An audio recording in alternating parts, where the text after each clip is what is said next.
एक गांव में भोला कबूतर अपनी पत्नी सुंदरी कबूतरी और अपने दो बेटे बबलू तथा बंटी के साथ रहा करता था।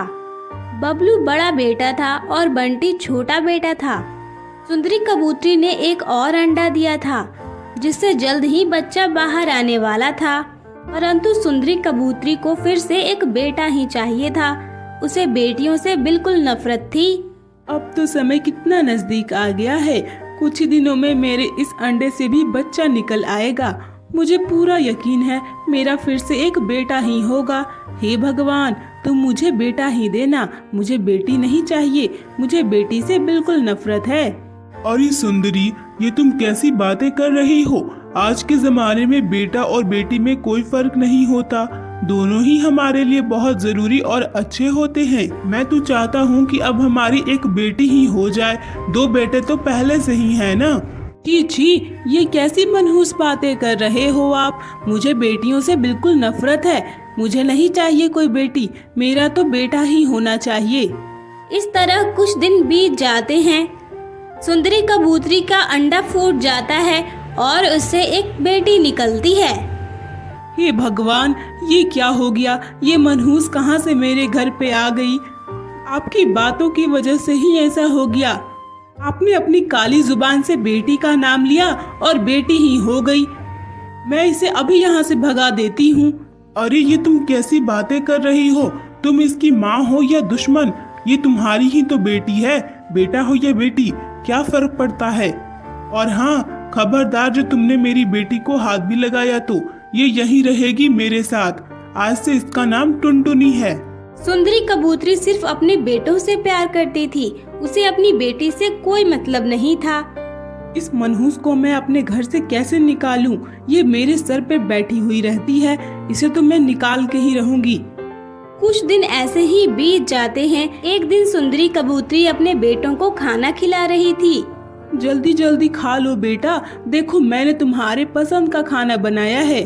तभी वहाँ टुनटुनी आ जाती है। माँ, मुझे भी खाने के लिए दो ना, मुझे तो बहुत जोरों की भूख लगी हुई है। देखो मैंने कल रात के बाद कुछ भी नहीं खाया, मुझे भी थोड़ा सा खाना दे दो। अरे अरे भाग यहाँ से, ये खाना तेरे लिए नहीं है, ये मेरे बेटों के लिए है। और वैसे भी खाना इतना ही बचा था, अब खत्म हो गया।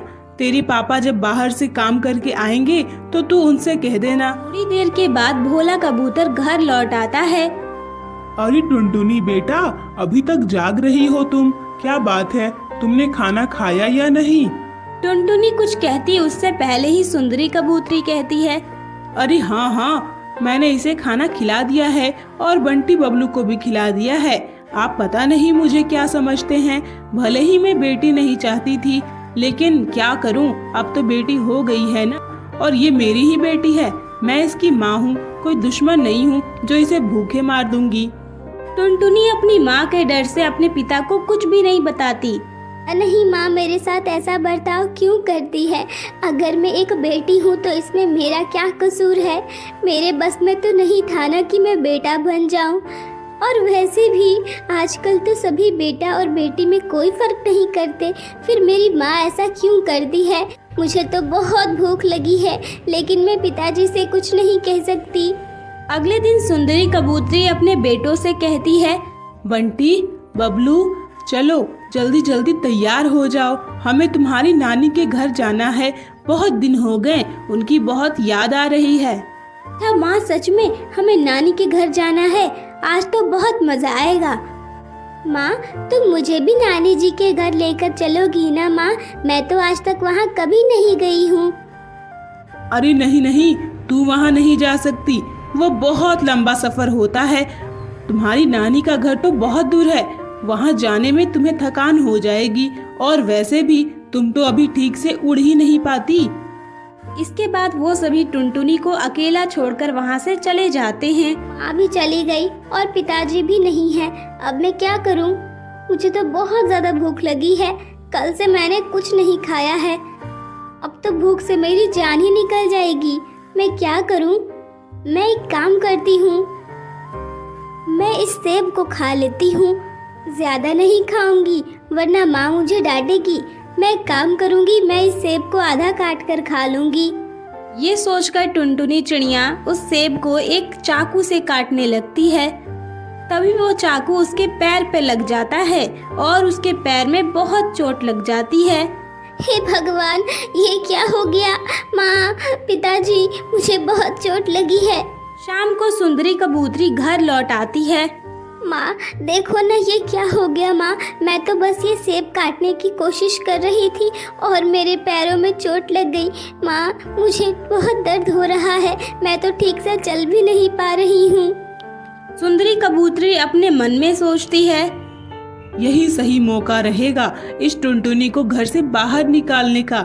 मैं एक काम करती हूँ, इसे वैद्य के पास ले जाने का बहाना करके पहाड़ों पे ले जाती हूँ और वहीं छोड़ दूंगी। ये तो चलने की हालत में भी नहीं है और उड़ना तो इसे आता ही नहीं है। ये वहीं रहेगी, मेरी बला तो टल जाएगी ना। और इसके पिताजी आएंगे तो कह दूंगी ये मर गई। अच्छा, कोई बात नहीं बेटा, तुम टेंशन मत लो। चलो तुम मेरे साथ चलो, मैं तुम्हें वैद्य जी के पास लेकर चलती हूँ। सुंदरी कबूतरी टुनटुनी को किसी तरह पहाड़ों पर ले जाती है। बेटा, अब इससे आगे तुम नहीं चल पाओगी। तुम एक काम करो, तुम यहीं पर इंतजार करो, मैं वैद्य जी को लेकर यहीं पर आती हूँ। अभी तो यहाँ से बहुत दूर जाना है।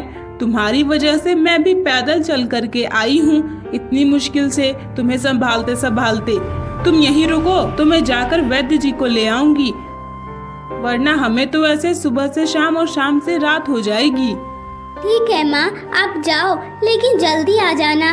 मुझे बहुत डर लगता है और ऐसी जगहों पर तो बहुत डर भी लगता है। यहाँ तो कोई नहीं है आसपास। इसके बाद सुंदरी कबूतरी वहाँ से चली जाती है। टुनटुनी को वहाँ बैठे बैठे रात हो जाती है। इतनी रात हो गई, माँ अभी तक नहीं आई। शायद वो नहीं आएंगी। वो तो यही चाहती थी कि वो मुझे अपनी जिंदगी से निकाल दे। अब उन्होंने निकाल दिया। ये क्यों किया माँ?